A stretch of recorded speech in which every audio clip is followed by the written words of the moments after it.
La diligence de Beaucaire. C'était le jour de mon arrivée ici. J'avais pris la diligence de Beaucaire, une bonne vieille patache qui n'a pas grand chemin à faire avant d'être rendue chez elle, mais qui flâne tout le long de la route pour avoir l'air le soir d'arriver de très loin. Nous étions 5 sur l'Impériale, sans compter le conducteur.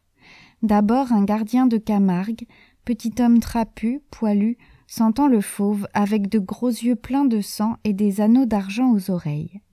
Puis 2 Beaucairois, un boulanger et son gindre, tous deux très rouges, très poussifs, mais des profils superbes, 2 médailles romaines à l'effigie de Vitellius.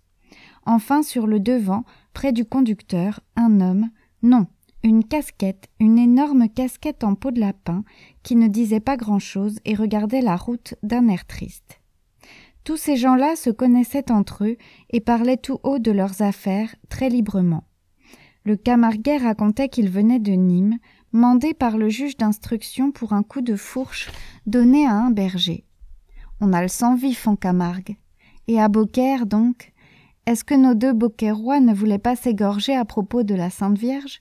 Il paraît que le boulanger était d'une paroisse depuis longtemps vouée à la Madone, celle que les Provençaux appellent la Bonne Mère, et qui porte le petit Jésus dans ses bras. Le gindre, au contraire, chantait au lutrin d'une église toute neuve qui s'était consacrée à l'Immaculée Conception, cette belle image souriante qu'on représente les bras pendants, les mains pleines de rayons. La querelle venait de là. Il fallait voir comme ces 2 bons catholiques se traitaient, eux et leur Madone. « Elle est jolie, ton Immaculée. Va-t'en donc avec ta bonne mère. Elle en a vu de grise, la tienne, en Palestine. Et la tienne, où, la laide? Qui sait ce qu'elle n'a pas fait? Demande plutôt à Saint-Joseph. » Pour se croire sur le port de Naples, il ne manquait plus que de voir luire les couteaux, et ma foi, je crois bien que ce beau tournoi théologique se serait terminé par là si le conducteur n'était pas intervenu. « Laissez-nous donc tranquilles avec vos madones, dit-il en riant au Beaucairois. Tout ça, c'est des histoires de femmes. Les hommes ne doivent pas s'en mêler. » Là-dessus, il fit claquer son fouet d'un petit air sceptique qui rangea tout le monde de son avis.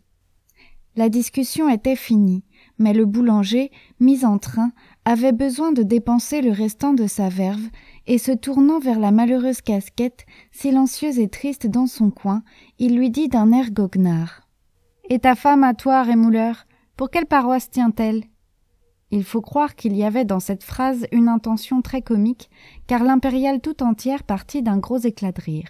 Le rémouleur ne riait pas, lui. Il n'avait pas l'air d'entendre. Voyant cela, le boulanger se tourna de mon côté. « Vous ne la connaissez pas, sa femme, monsieur?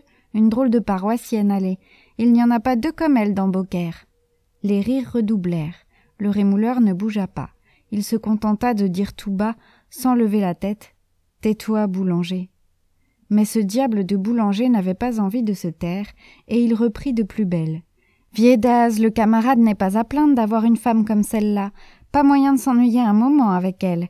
Pensez donc, une belle qui se fait enlever tous les 6 mois, elle a toujours quelque chose à vous raconter quand elle revient. C'est égal, c'est un drôle de petit ménage. Figurez-vous, monsieur, qu'il n'était pas marié depuis 1 an, paf! Voilà la femme qui part en Espagne avec un marchand de chocolat. Le mari reste seul chez lui à pleurer et à boire. Il était comme fou. Au bout de quelque temps, la belle est revenue dans le pays, habillée en espagnol avec un petit tambour à grelots. Nous lui disions tous « Cache-toi, il va te tuer !» Ah ben oui, il l'a tué. Ils se sont remis ensemble bien tranquillement et elle lui a appris à jouer du tambour de basque.